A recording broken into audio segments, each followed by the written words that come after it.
ପାଳିତ ହୋଇଯାଇଥିବା ପବିତ୍ର ଗୁରୁ ପୂର୍ଣ୍ଣିମା ବିଷୟରେ ନିଜର ଅନୁଭୂତି ପ୍ରକାଶ କରିବା ପୂର୍ବରୁ ମୁଁ ମୋର ପୂଜ୍ୟ ଗୁରୁଜୀ, ସମସ୍ତ ଦେବଦୂତ, ପୂର୍ବପୁରୁଷ ଓ ଦେବତାମାନଙ୍କୁ ପ୍ରଣାମ ଜଣାଉଛି।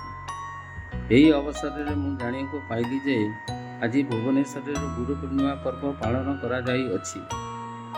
ମନରେ ନିଶ୍ଚିତ ଭାବେ ଟିକିଏ ଦୁଃଖ ଆସିଲା।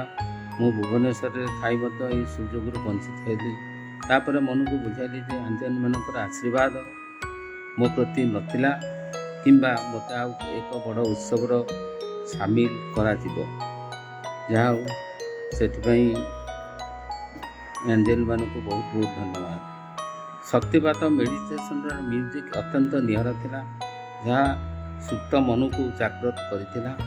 ପ୍ରତି ଲୋମକୂପରେ ଦେବଦୂତଙ୍କର ଅନୁଭୂତି ଅନୁମୟ ହେଉଥିଲା।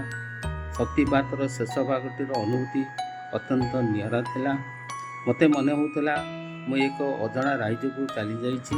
ମୁଁ ଦେଖିବାକୁ ପାଉଛି ମୋର ସାମ୍ନାରେ ଅଗଣିତ ଆଞ୍ଜେଲ, ମୋର ପ୍ରିୟ ଗୁରୁ, ମୋର ଆରାଧ୍ୟ ଦେବତାମାନେ ଠିଆ ହୋଇଛନ୍ତି। ସେମାନେ କୋମଳ ହାତରେ ମୋ ଉପରେ ଆଶୀର୍ବାଦ ପ୍ରଦାନ କରୁଛନ୍ତି। ଏହି ଆଶୀର୍ବାଦରେ ମୋର ସମସ୍ତ ଶରୀର ପ୍ରକମ୍ପିତ ହୋଇଯାଇଥିଲା।